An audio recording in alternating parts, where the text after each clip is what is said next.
हर्षित landmark, सपनों का घर जैसा आप चाहते हैं हम बनाते हैं। 1, 2 एवं 3 BHK ready position flats. Call 9827321321।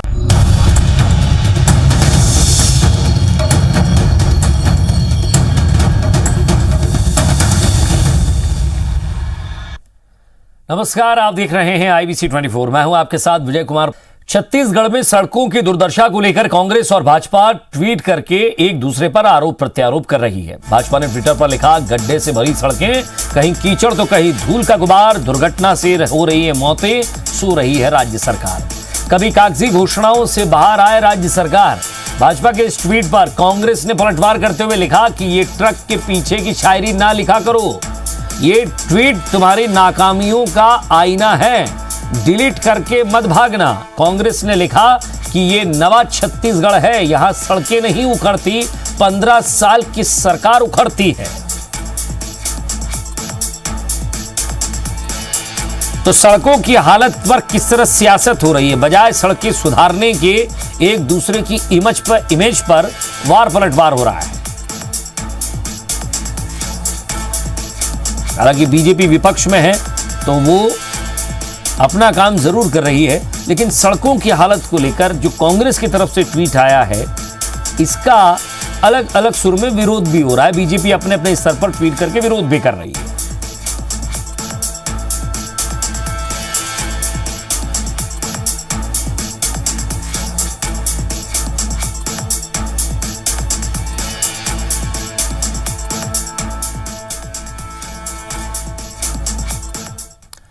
और इधर छत्तीसगढ़ में टूलकिट मामले पर पूर्व सीएम रमन सिंह और भाजपा प्रवक्ता संबित पात्रा को राहत मिल गई है। सुप्रीम कोर्ट ने इस मामले पर राज्य सरकार की याचिका को खारिज करते हुए हाई कोर्ट के फैसले का इंतजार करने को कहा है। इस मामले पर भाजपा ने ट्विटर पर लिखा कि सच्चे का बोलबाला, झूठे का मुंह काला। कांग्रेस झूठ की मशीन है और झूठ की खेती करती है। भाजपा के ट्वीट पर कांग्रेस ने पलटवार करते हुए लिखा कि याचिका का खारिज होना रमन सिंह को आरोप से मुक्त नहीं करता। जीत तो हमारी तभी हो गई थी जब ट्विटर ने हमारे पत्र का संज्ञान लिया। रमन सिंह के उस ट्वीट को ट्विटर अभी भी मैनिपुलेटेड मीडिया बता रहा है। टूलकिट मामले में राष्ट्रीय भाजपा नेताओं समेत पूर्व सीएम रमन सिंह के कांग्रेस से संबंधित बताए गए डॉक्यूमेंट को ट्विटर और सोशल मीडिया पर शेयर किया था। इस पर कांग्रेस नेताओं ने रमन सिंह और संबित पात्रा पर केस दर्ज कराया था, जिसे रमन सिंह ने हाईकोर्ट में चुनौती दी और हाईकोर्ट में जांच पर रोक लगाते हुए कहा गया कि ये दोनों दलों के बीच राजनीतिक प्रतिद्वंदिता से जुड़ा मामला है, जिसके बाद राज्य सरकार ने सुप्रीम कोर्ट में याचिका लगाई थी।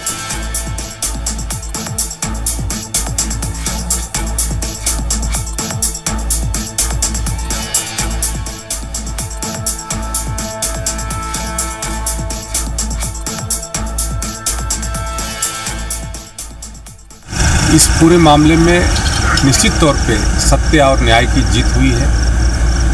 भारतीय जनता पार्टी के राष्ट्रीय प्रवक्ता के ऊपर जिस तरीके से कांग्रेस की सरकार ने दुर्भावना से कार्रवाई की है, पूरे मामले को लेकर के राज्य सरकार को इस पर माफी मांगनी चाहिए। रमन सिंह जैसे वरिष्ठ नेता के द्वारा अपने ट्विटर हैंडल से फर्जी दस्तावेजों को सार्वजनिक किया गया। स्वयं ट्विटर ने इसे मैनिपुलेटेड मीडिया करार दिया। रमन सिंह जी ने हाई कोर्ट जाके FIR की जांच पर रोक लगाने का आवेदन दिया, जिसे हाई कोर्ट ने स्वीकार किया। और प्रदेश कांग्रेस अध्यक्ष मोहन मरकाम आज से 5 जिलों गोरिल्ला, मुंगेली, पेंड्रा मरवाई, मनिंद्रगढ़, बैकुंठपुर और बिलासपुर के दौरे पर हैं। और इस दौरान कांग्रेस अध्यक्ष मोहन मरकाम कांग्रेस पदाधिकारियों को बूथ कमेटी गठन जल्द से जल्द करने और सरकार के कामकाज को आम जनों तक पहुंचाने के निर्देश देंगे। वहीं जिला कांग्रेस पदाधिकारियों की आगामी 3 माह की कार्ययोजना को लेकर भी चर्चा करेंगे।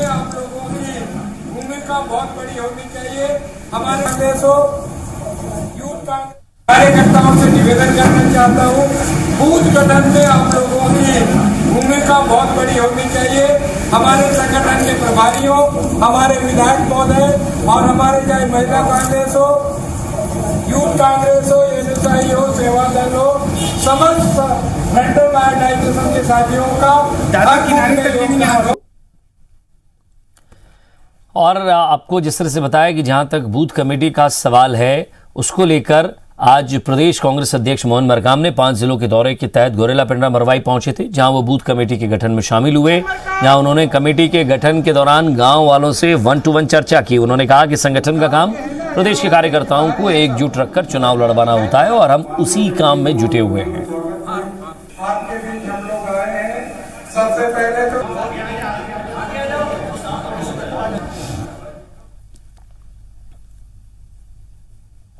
और छत्तीसगढ़ सेंट्रल पूल में चावल जमा करने की अंतिम तारीख नजदीक आ रही है, लेकिन अब तक पर्याप्त मात्रा में कस्टम मिलिंग नहीं हो पाई है, जिसके कारण छत्तीसगढ़ से सेंट्रल पूल के कोटे में कुल अलॉटमेंट का चावल अब तक जमा नहीं हो पाया है। मिलर्स धान का उठाव जल्दी से जल्दी नहीं कर रहे हैं, जिस कारण सोसाइटियों में धान का स्टॉक अभी भी जमा है। उधर नए सीजन के धान खरीदी की भी तैयारी शासन ने शुरू कर दी है।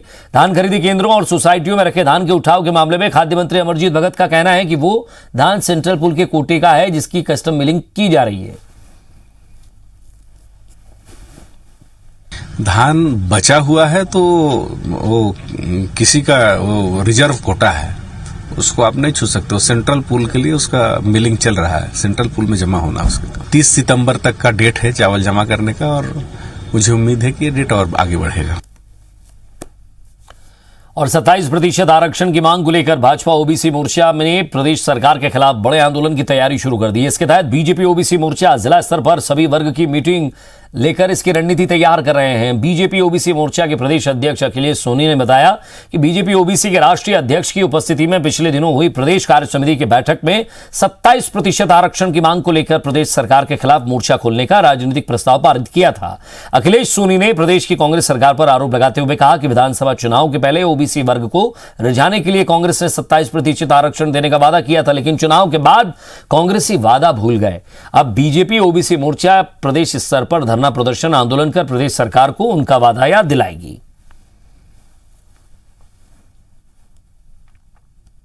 अब हम इस सरकार, कांग्रेस की सरकार को बाध्य करेंगे, जिलों जिलों में आंदोलन करेंगे, बड़े बड़े धरना प्रदर्शन सभी जिला मुख्यालयों में करेंगे, ताकि 27% आरक्षण जो ओबीसी समाज का हक है, इस राज्य की आधी आबादी का जो हक है, उसको दिलाने के लिए इस सरकार के खिलाफ हम एक बड़ा जन आंदोलन छेड़ने जा रहे हैं। घोषणा कर दिया है, यहाँ पहले मुख्यमंत्री जी ने अनाउंस किया है, तो अब उसका हेड काउंटिंग होना है, तो सभी लोगों को अपना प्रभावी भूमिका निभाना है। अभी ओबीसी का समय है और ओबीसी आरक्षण पूरे देश में चल रहा है।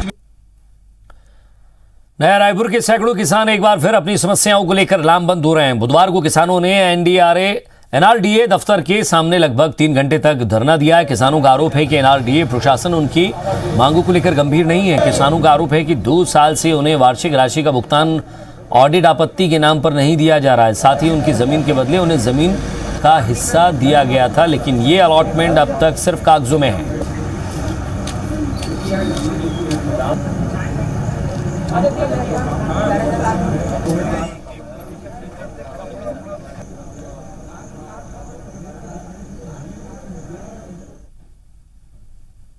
नया रायपुर के किसान एक बार फिर लामबंद हो गए अपनी समस्याओं को लेकर, और नया रायपुर विकास प्राधिकरण के कार्यालय का उन्होंने घेराव किया। हमारे साथ तमाम सैकड़ों किसान यहां पर मौजूद है जो अपनी मांगों को लेकर आए हैं और प्रशासनिक अधिकारियों से मिलने की मांग कर रहे हैं, लेकिन अभी तक कोई मिलने नहीं आया, जिसके कारण किसान यहां पर आकर धरने पर बैठ गए हैं।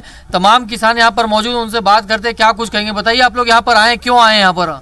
हम लोग 2 मुद्दा लेके आए हैं भैया यहाँ पे, एक वार्षिकी राशि, एक 1200 स्क्वायर फीट। वार्षिकी राशि को इन्होंने प्रतिवर्ष दे रहा था, लेकिन कुछ दिनों से ऑडिट के नाम से बहुत सारे किसानों का वार्षिकी राशि जो 15,000 रुपया प्रति एकड़ और 700-750 रुपये प्रति एकड़ बढ़ोतरी है प्रति वर्ष, उसको इन्होंने रोक दिया है। हमारा शांतिपूर्ण ढंग से इन लोगों की मांग है, और कई बार मंत्री महोदय के समक्ष, कलेक्टर और यहाँ के सीओ के समक्ष, किसान समिति के समक्ष मीटिंग हो चुका है। कई बार मीटिंग हो चुका है, जैसे साहब बता रहे। कुछ और लोग से बात करते हैं। बताओ आप मन आए हो, कहाँ पर आए हो यहाँ पर? भैया क्या कर, ये तो उल्टा सीधा नेता मंत्री बने हैं। हाँ, ये मंत्री बना तो मोर्चा ना निकाल देना। सरकार और एनआरडीए अफसर किसान ला वार्षिकी राशि देना नहीं चाहते, ना पुनर्वास के कोई पैकेज देना चाहते, तमाम किसानों से हमने ये बात की है, किसान संघ के अध्यक्ष हैं उनसे भी बात की और सबका यही कहना है कि चाहे नवा रायपुर विकास प्राधिकरण के अधिकारी हों चाहे सरकार के प्रतिनिधि हों, कोई किसानों को लेकर गंभीर नहीं, खासकर नया रायपुर के किसानों को लेकर, क्योंकि लगातार कई बार उन्होंने अपनी मांग रखी है, चाहे वो जमीन आवंटन की बात हो चाहे वार्षिकी राशि देने की बात हो, लेकिन किसानों की मांग को लेकर कोई गंभीर नजर नहीं आ रहा और इसीलिए मजबूर हुए वो आंदोलन के लिए। फिलहाल उनका ये शांतिपूर्वक आंदोलन है, लेकिन जल्द उनकी यदि बात नहीं सुनी जाती है तो नया रायपुर के किसान उग्र आंदोलन के लिए विवश होंगे, ऐसा इनका कहना है और ये चेतावनी भी सरकार को एक प्रकार से दे रहे हैं। यहाँ कैमरामैन संजीव सिन्हा के साथ स्टार जैन, IBC 24 रायपुर। और सिलगेर कैंप के विरोध में ग्रामीणों के एकत्रित होने की जानकारी सामने आ रही है। ग्रामीणों ने दावा किया है कि सिलगेर में कैंप और गोलीबारी का विरोध लगातार जारी है। ग्रामीणों ने बताया कि बारिश के चलते विरोध प्रदर्शन और धरने में ग्रामीणों की संख्या कम हो गई थी, लेकिन मूलवासी बचाओ मंच ने पोस्टर जारी कर कृषि कानून के विरोध में 27 सितंबर को भारत बंद का समर्थन किया है। आपको बता दें कि 27 सितंबर को मूलवासी किसान एकता मंच की सभा भी होनी है।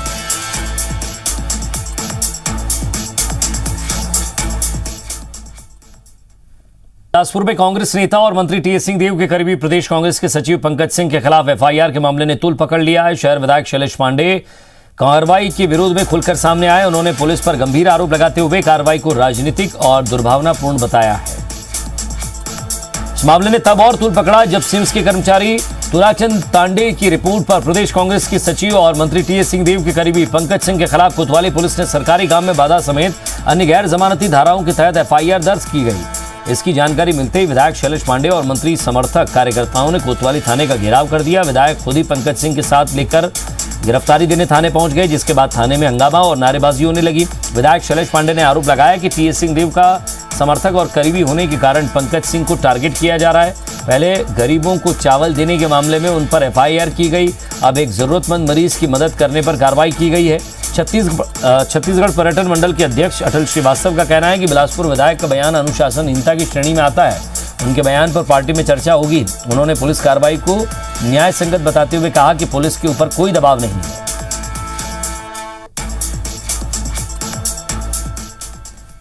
लोग टीएस सिंहदेव के लोग हैं इसलिए एफआईआर कर रहे होगे बार बार। मैं टीएस सिंहदेव का आदमी हूं, गरीबों को चावल बांटता हूं तो एफआईआर हो जाती है। पंकज सिंह गरीब लोगों के इलाज के लिए अगर थाने पर अस्पताल पहुंचता है तो बिना जांच के एफआईआर कर देते हो, कभी पूछते ही नहीं हो। तो ये तो निशाना किस लिए, ये तो बहुत ही राजनीतिक षड्यंत्र जैसा लग रहा है और पुलिस की कार्रवाई जो है दुर्भावनापूर्वक है। हालांकि हमने बोला है कि आप पंकज सिंह को गिरफ्तार कर लीजिए, हम तो गिरफ्तार करवाने के लिए यहाँ पर लाए थे। समाचार पत्रों के माध्यम से मुझे पता लगा कि मेरे ऊपर एफआईआर दर्ज हो गया, तो मैं गिरफ्तारी देने आया था। पुलिस ने बोला है कि अभी जांच चल रही है, जब जरूरत पड़ेगा तो बुलाएंगे। 3 दिन बाद एफआईआर दर्ज, किस आधार पर एफआईआर दर्ज? ये प्रार्थी के द्वारा जो है आवेदन दिया गया था, उसके आधार पर अपराध पंजीबद्ध किया गया है और उसमें जो है अग्रिम जो कार्रवाई है वो की जा रही है। मुझे लगता है कि वो सबसे पहले वो कांग्रेस के विधायक है, न कि किसी व्यक्ति विशेष के विधायक है, और ये कहीं ना कहीं अनुशासनहीनता के दायरे में आता है। इस तरीके का बयान देना, कानून को अपने हाथ में लेना, कानून को अपना काम नहीं देना भी ठीक नहीं है। और गणेश विसर्जन देखने गई 13 साल की नाबालिग लड़की को खेत में ले जाकर 2 नाबालिग समेत 5 दरिंदों ने गैंगरेप किया। बलरामपुर जिले के शंकरगढ़ इलाके में ये सनसनीखेज वारदात हुई है, जिसके बाद पुलिस ने 4 आरोपियों को गिरफ्तार कर लिया है। पुलिस के मुताबिक ये घटना कुमारी गांव की 19 सितंबर की रात हुई थी। लड़की अपनी सहेली के साथ गणेश विसर्जन देखने गई थी, जहां से उसकी सहेली किसी और काम के लिए चली गई। इसके बाद एक आरोपी उसे सहेली के पास छोड़ देने की बात कहकर अपने साथ ले गया। फिर वहां पहले से मौजूद 2 नाबालिग समेत 4 अन्य आरोपियों ने उसके साथ भी दुष्कर्म किया। पीड़ित लड़की बेहोश हो गई तो आरोपी उसे छोड़कर फरार हो गए। सुबह जब होश आया तो युवती अपने घर पहुंची और परिजनों को अपने साथ हुई घटना की जानकारी दी। रिपोर्ट दर्ज कर पुलिस ने 4 आरोपियों को गिरफ्तार कर लिया, जबकि एक अन्य की तलाश की जा रही है। बालिका के साथ में गणेश विसर्जन के समय कुछ लड़कों के द्वारा जो है उसके साथ बलात्कार किया गया था। उसमें जो थे 5 आरोपी हैं, जिनमें से 2 औपचारिक बालक हैं और 2 जो है प्रयास बखला और एक अनुराग सिंह है, इनकी गिरफ्तारी की गई है। एक आरोपी भी फरार है, इसकी टीम लगी हुई है। अंबिकापुर मेडिकल कॉलेज अस्पताल में इलाज के दौरान 2 पंडों की मौत हो गई है, जो सूरजपुर और बलरामपुर इलाके के रहने वाले थे। दरअसल 5 पंडो आदिवासियों को इलाज के लिए मेडिकल कॉलेज अस्पताल में भर्ती कराया गया था। इनमें से एक महिला की 17 सितंबर को इलाज के दौरान मौत हो गई थी। 2 पहले भी इलाज के दौरान 2 लोगों की मौत हो गई थी। मेडिकल कॉलेज प्रबंधन का कहना है कि दोनों मरीजों की स्थिति गंभीर थी। एक बाद में आया जिसकी मौत हुई और लगातार इस तरह की मौतों पर सवाल खड़े हो रहे हैं।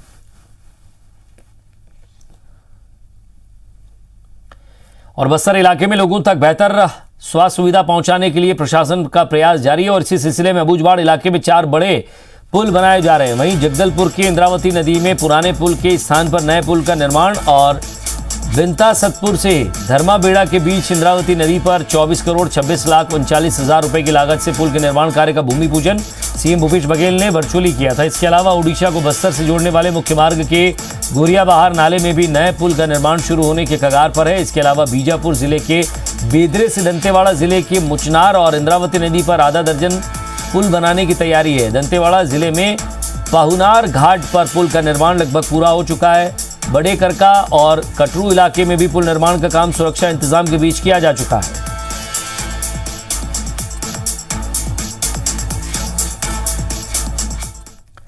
पूर्व विधायक और स्वर्गीय दिलीप सिंह जुदेव के बेटे युद्धवीर सिंह जुदेव को आज भावभीनी अंतिम विदाई दी गई। जशपुर के बांकी नदी के किनारे स्थित मुक्तिधाम में भतीजे शौर्य प्रताप जुदेव ने उन्हें मुखाग्नि दी और वे पंचतत्व में विलीन हो गए। इससे पहले उनकी अंतिम यात्रा विजय विहार पैलेस से निकाली गई। राजकीय सम्मान के साथ तिरंगे में लिपटे युद्धवीर सिंह जुदेव को गॉर्ड ऑफ ऑनर दिया गया। उनके अंतिम संस्कार में नेता प्रतिपक्ष धर्मलाल कौशिक, केंद्रीय मंत्री रेणुका सिंह, कैबिनेट मंत्री अमरजीत सिंह भगत, पूर्व मंत्री बृजमोहन अग्रवाल और सांसद रामविचार नेताम के अलावा प्रदेश भर के दिग्गज भाजपा नेता और हजारों की संख्या में कार्यकर्ता शामिल हुए।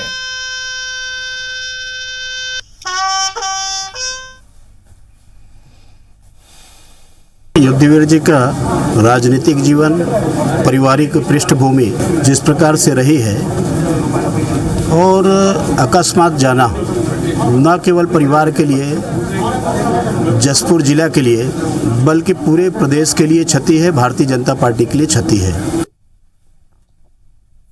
और इसी के साथ फिलहाल इस बुलेटिन में इतना ही। नमस्कार।